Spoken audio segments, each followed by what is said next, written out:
Magandang araw Pilipinas, ito ang Valiente News, hatid sa inyo ng Office of the Vice President.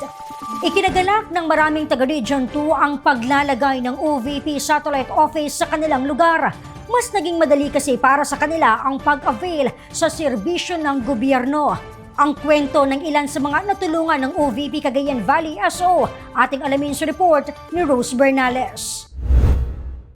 Kasi ang daming Pilipino na natutulungan niya. Dumulog sa Cagayan Valley Satellite Office si Marie Cris Soriano na taga Kawayan City, Isabela upang makahingi ng tulong para sa kinakailangang gamot ng kanyang ina. Malaki ang pasasalamat ni Marie Cris sa malasakit ng OVP sa mga nangangailangan.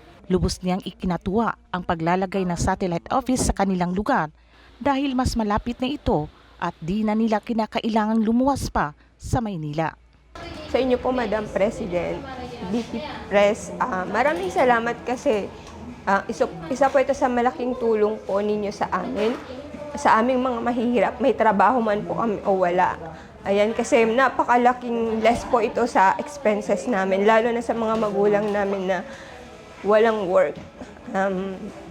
Mostly, sana po, hindi po ito matatapos sa taon na ito, sa panunungkulan ninyo.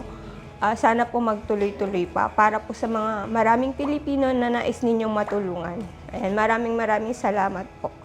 Magpapatuloy ang social services ng tanggapan ng pangalawang Pangulo hanggat may mga nangangailangan na Pilipino. Ang buong Office of the Vice President ay laging nakahandang magbigay sa inyo ng mahusay, epektibo at makabuluhang programa, proyekto at serbisyo.